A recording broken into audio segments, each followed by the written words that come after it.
Hi guys, it's me once again, June M. And welcome to my YouTube channel dito sa ating June M's Kitchen. Ngayong araw na to ay magluluto tayo ng cream dory fish in tomato sauce. Pero bago tayo magsisimula, mag-subscribe muna kayo sa channel ko. At i-click nyo na rin ang bell button para ma-inform kayo sa mga susunod na videos natin. At marami pa akong lutuin para sa inyo. Handa na ba kayo? Halika na, samahan niyo ako!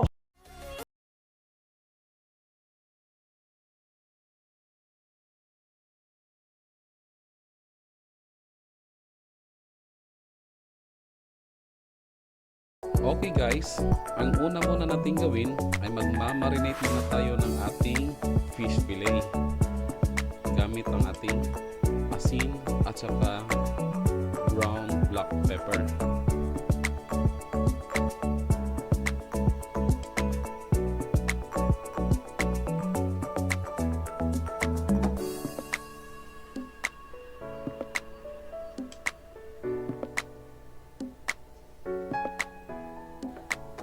Irarab lang natin ito ng konti at baligtarin at lagyan din natin to sa kabila.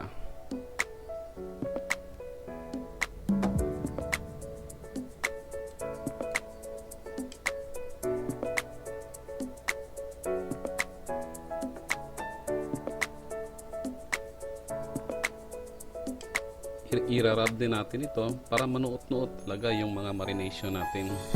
Mas maganda guys kung naka-marinate ito ng 30 minutes bago natin ito lulutuin. Ang cream dory fish pala guys ay kadalasan natin mabibili sa may mall. Kagaya nito na binili natin sa Save More sa Cagayan de Oro. Bihira lang ang mga bumibili dito guys, kaya yung presyo niya ay medyo may kababaan yung presyo nito. Kasi yung iba hindi marunong kung paano siya lulutuin ang cream dory fish. Madali kasi siyang madurog kung basta-basta mo lang ito niluluto. Ewan ko ba sa klaseng isda na to, napakalambot ng laman niya. Kaya dapat marunong ka sa pagluto nito kung ikaw ay bibili nito.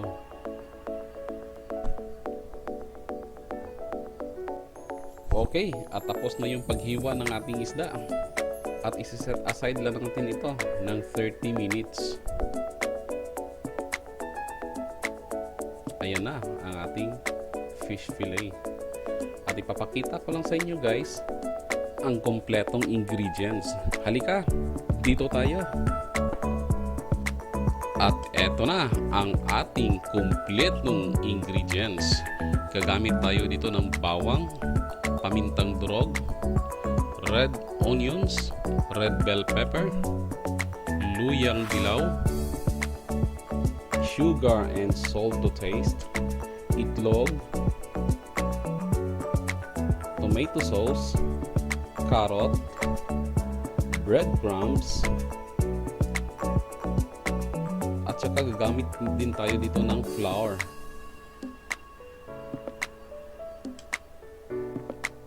At ang bida natin sa lutuing ito ay ang cream dory fish na minarinate natin. Gagamit din tayo ng oil, soy sauce at saka oyster sauce. At yan na ang kumpleto nating ingredients. I-prepare muna natin guys ang ating mga ingredients.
Bago natin ito i-fry guys, ay i-coat muna natin ito sa flour.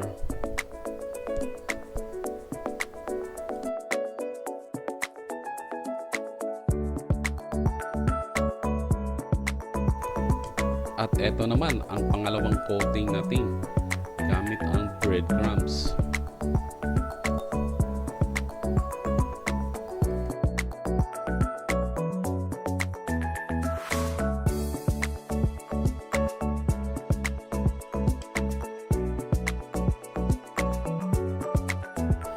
Ayan na, tapos na ang ating coating at iprito na natin ito. Halika na guys!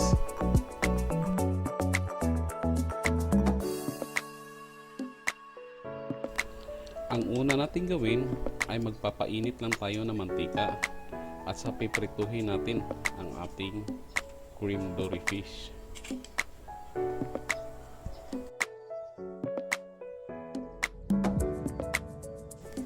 Check lang natin to guys from time to time kasi ayaw din natin na masunog ang ating isda. Gusto natin yung crispy na hindi naman siya sunog. Ang ginawa ko nito ay binabaligtad ko siya from time to time para pantay yung pagkakaluto niya.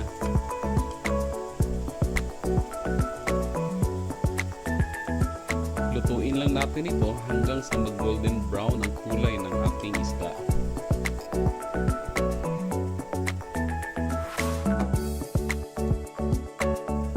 Ayan na, at luto na ang ating isda. Ang ganda ng kulay nito, golden brown, at sigurado ako crispy na to.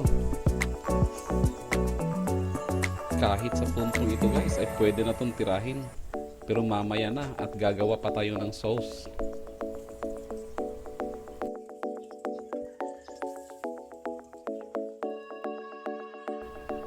Eto na guys, gagawa na tayo ng sauce.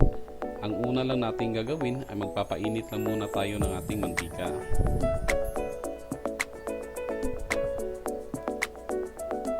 At kapag ito ay mainit na, ay pwede na natin ilagay dito ang ating bawang. Hahayaan lang natin ito na mag golden brown guys at lalabas ang aroma nito. Mas masarap kasi kung lalabas na yung aroma ng ating garlic.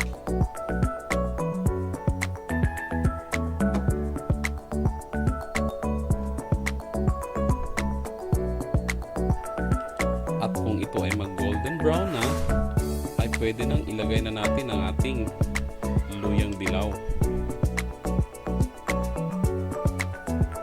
Hahayaan lang natin itong ating luyang dilaw guys hanggang sa lalabas ang katas nito. Gumagamit tayo ng luyang dilaw guys para mawala yung lansa ng ating lulutuin, lalong lalo na ito ay isda. Hahayaan lang natin ito na lalabas ang kanyang katas. Kasunod nito ay pwede na nating ilagay ang ating red onions. Lulutuin lang natin ito guys hanggang ito ay lalambot at lalabas din ang kanyang katas nito.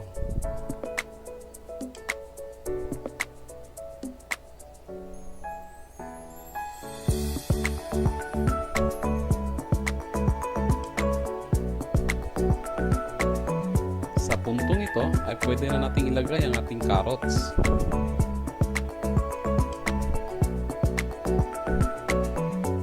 Huwag lang natin ito masyadong lutuin ang carrots guys. Ang gusto lang natin ito ay magiging crunchy siya.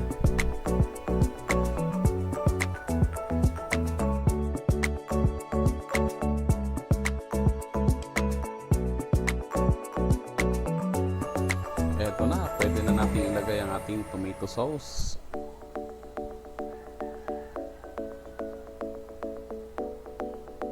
Pati na rin ang ating oyster sauce.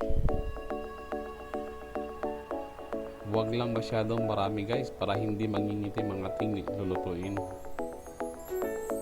Maglalagay din tayo ng konting tuyo para pampalasa.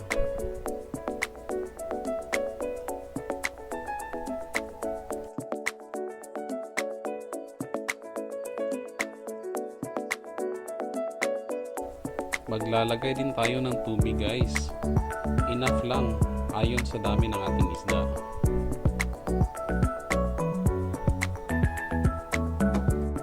Kasunod nito ay maglalagay na tayo ng ating pampalasa. Unahin na natin ang ating asin. Konti lang guys, huwag din marami para hindi maalat ang ating niluluto. Ang ating pamintang durog, brown sugar, enough lang para lang mag-neutralize ang ating mga ingredients. At ayaw din kasi natin na masyadong matamis ang ating niluluto.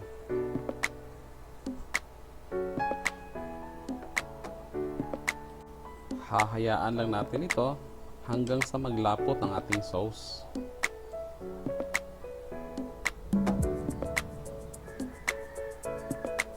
At kapag ito ay malapot na, ay pwede na nating ilagay ang ating isda.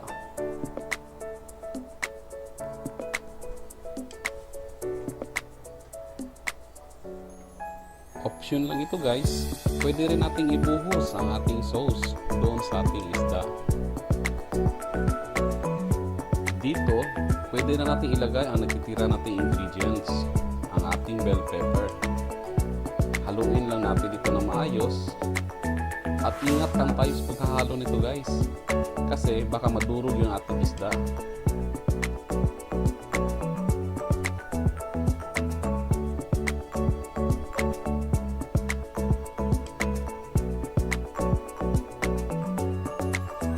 Maglalagay na rin tayo ng ating huling ingredients guys, yung harina na may tubig, para ito ay pampalapot dun sa ating sauce. At eto na, tapos na ang ating niluluto. At eto na, luto na ang ating cream dory fish in tomato sauce. Ang bango guys. Sana ay may natutunan kayo sa video na to. At magluto na rin kayo sa bahay niyo kasi madali lang itong lutuin. At mag-subscribe na rin kayo sa channel ko at marami pa akong lulutuin para sa inyo.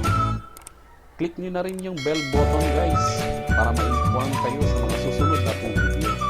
Salamat sa panonood nyo at kita tayo ulit sa next video ko. Thank you!